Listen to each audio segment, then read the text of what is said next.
사이다 무비튼. 내가 그 사람을 처음 만난 건 친구의 소개를 통해서였다. 처음 만났을 때부터 잘 통했던 우리는 곧바로 사귀는 사이가 되었고 혼자 살던 남친 집에서 자는 날도 많았다. 그러던 어느 날 너 우리 집에서 자는 날이 더 많은데 그냥 우리 같이 살까? 라는 말에 동거 생활이 시작됐다. 하지만 그때 나는 아직 학생이었고 학교 생활이 지장이 없도록 해야 한다는 생각에 피임약을 꼭꼭 챙겨 먹었었다. 하지만 어느 날 아무래도 이상해. 한 달이 넘도록 생리를 왜 안 하는 거지? 설마... 아니야. 내가 피임약을 얼마나 잘 챙겨 먹었는데 아닐 거야. 생리가 없자 불안했고 아니라고 생각하면서도 약국에 가서 임신 검사약을 샀다. 속으로 벌벌 떨면서 검사한 결과는 양성이었다. 대체 왜 피임약 먹었는데? 암담한 현실 앞에 나는 머리를 감싸 안았다. 아직 학생인데 지금 아이가 생기면 내 인생은 어떻게 되는 걸까? 라는 불안감이 앞섰기 때문이다. 그렇다고 해서 쉽게 아이를 지울 수는 없는 노릇이었다. 너무 죄스러웠지만 그래도 지금 내가 도움을 청할 수 있는 사람은 부모님뿐이었고 부모님께 모든 걸 솔직하게 말씀드렸다. 당연히 부모님은 엄청나게 화를 내셨지만 뱃속의 아이는 아무 죄가 없었다. 엄마 아빠가 옆에서 도울 테니까 일단 남친하고 먼저 얘기를 해. 엄마의 그 한마디에 역시 내 편을 들어주시는구나 하는 안도감과 죄송함에 눈물이 쏟아지고 말았다. 그리고 남친에게도 임신 사실을 알렸다. 남친은 처음에는 좀 놀랐지만 잠시 후에는 현실을 받아들이는 것 같았다. 내가 너하고 우리 아기 책임질 테니까 우리 결혼하자. 라며 바로 프로포즈를 했다. 결혼도 하기 전에 계획에 없던 아기부터 생겼고 남친이 혹시 싫다고 하면 어쩌지? 결혼하고 아기를 낳을 수 있을까? 라는 불안감도 있었다. 하지만 그런 나의 불안을 좋은 의미에서 내 생각과 거꾸로 말해주는 그를 보면서 그땐 정말 고맙다는 생각밖에는 없었다. 하지만 현실은 그렇게 만만한 게 아니었다. 결혼과 출산이란 문제는 단순히 아내와 남편 두 사람만의 일이 아니라는 걸 몸소 깨닫게 됐다. 우리 부모님께는 임신과 결혼에 관한 일을 이미 다 말씀드렸기 때문에 이번에는 남친 부모님을 찾아뵙기로 했다. 따뜻하게 맞이해 주셨으면 좋겠는데 그런 기대를 어슴푸레하게 하고 있었지만 남친의 엄마를 처음 본 순간 내가 얼마나 세상 물정을 모르는 여자아이였는지 절절히 확인하게 됐다.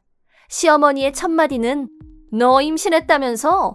혹시 너 내 아들 어떻게 해보려고 일부러 피임안 한 거 아니니? 아니에요, 그런 거. 저도 정말 조심했었는데 학업에 문제가 생기지 않게 피임약 계속 먹었었어요. 피임약 먹고 있다고 말하면 우리 아들도 안심했겠네. 그렇지? 그렇게 내 아들 무장해제 시키고 임신하는 게 네 계획 아니었어? 전 그런 생각 한 적 없어요. 하지만 남친 어머니는 계속 날 꽃뱀으로 몰아가려고 했다. 갑자기 한 아이의 엄마에 아내가 될 판인 나는 부모님과 남친이 있다곤 해도 정신적으로는 무척 불안한 상태였다. 시어머니의 독서를 감당하기 힘들었고 그런 취급을 받는다는 사실이 너무 충격적이었다. 더는 그 자리를 버티지 못하고 시댁에서 중간에 나와버리고 말았다. 왜 남친은 내가 자기 엄마한테 그렇게 당하는데 어떻게 한마디도 내 편을 들어주지 않는 건지 남친한테 단단히 따지고 싶었다. 시어머니 앞에서 당당하게 나와 결혼하겠다는 의지를 보여줬다면 얼마나 든든했을까. 남편은 옆에서 우리 두 사람의 모습을 모른 척 방관하고 있었다. 믿음직스럽지 못한 면을 보게 된 나는 이 남자와의 결혼도 출산도 다시 모든 게 불안해지기 시작했다. 그리고 얼마 후 예고도 없이 시어머니가 우리 집으로 찾아오셨다. 그리고 정말 경악스러운 말을 듣고 말았다. 너 아이 성별은 뭐니? 성별은 왜요? 저희는 태어날 때까지 모르는 게 더 기쁠 것 같아서 안 물어볼 건데요. 의사 선생님한테도 그렇게 말씀드렸어요. 얜 그게 얼마나 중요한 일인데? 다음에 꼭 물어봐라. 네? 그걸 왜 꼭 물어봐야 돼요? 시어머니는 성별을 꼭 알고 싶어하는 이유를 순진하게도 나는 아기 옷이나 선물을 살 때 알면 편리해서일 거라고 생각했었다.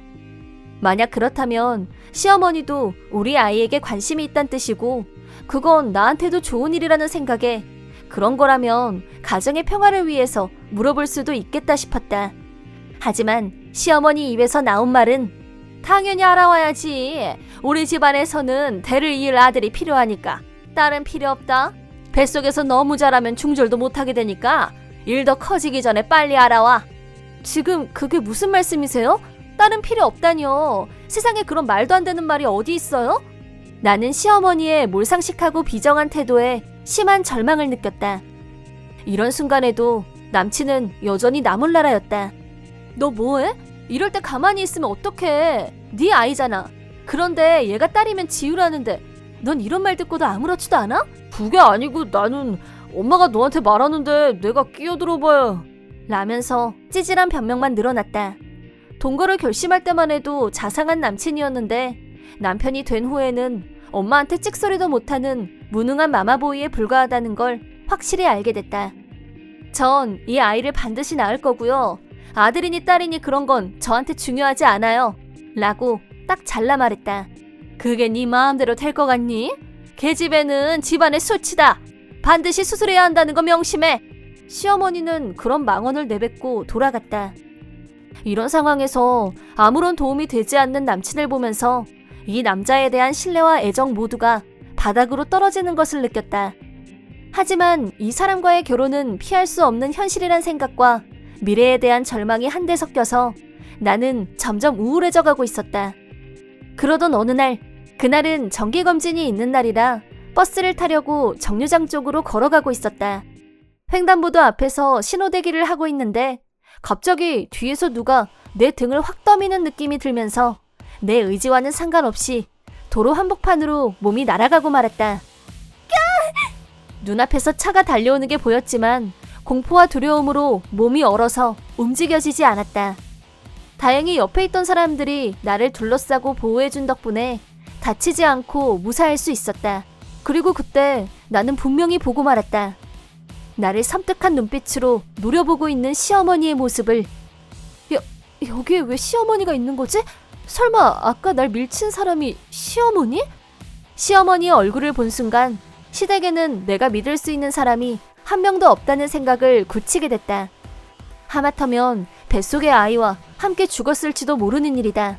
물론 이 일은 남친에게도 알렸는데 네가 잘못 봤겠지 라는 반응이었고 전혀 심각하게 받아들이지 않았다. 하마터면 목숨을 잃을 뻔한 위험한 상황이었는데 착각이었다니. 남의 일처럼 대하는 그의 태도에 남아있던 애정마저 다 사라지고 말았다. 나는 남친과 헤어지고 혼자서 아이를 낳을 결심을 했다. 남친은 말도 안 된다며 나를 붙잡았지만 이미 내 결심은 단단하게 굳어 있었고 결국 우리는 헤어졌다. 그리고 그 후 더욱 기가 막힌 사실을 알게 됐다. 그건 바로 내가 피임약을 먹었는데도 불구하고 임신을 하게 된 바로 진짜 이유였다.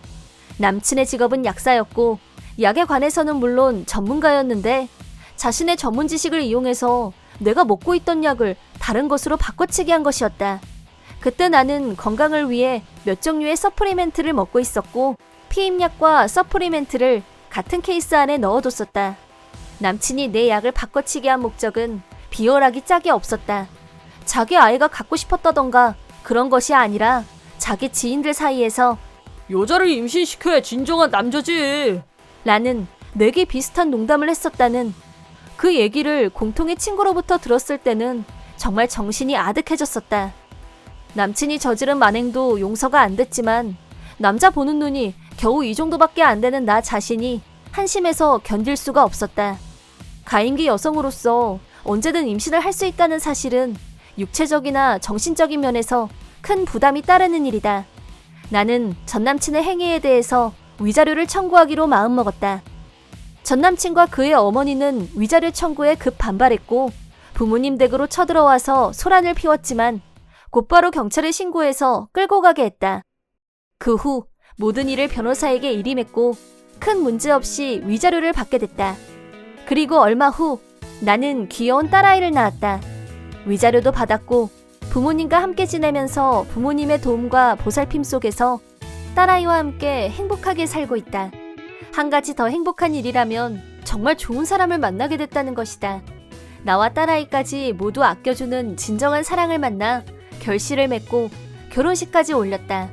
한편 나와의 일로 몇 번씩 경찰서에 불려다니게 된 전 남친과 그 모친은 동네에서도 안 좋게 소문이 났다는데 나한테 말했었던 걔 집에는 필요 없으니까 중절 수술해 라고 한 말이 사람들의 맹비난을 샀고 전 남친 주변에는 어떤 여자도 얼씬거리지 않게 됐다는 소문이 그건 너무 당연한 일이지 싶다.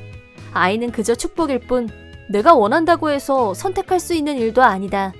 아들, 딸 반반의 가능성을 놓고 딸이면 수술을 하라니 그런 무지막지한 집안과 결혼하고 싶은 사람이 있을 턱이 없다. 전 시어머니도 천벌을 받았는지 병으로 다리가 불편해졌다는데 돌봄이 반드시 필요한 상태라 전 남친이 결혼 상대를 구하는 일은 더욱 어려울 것 같다.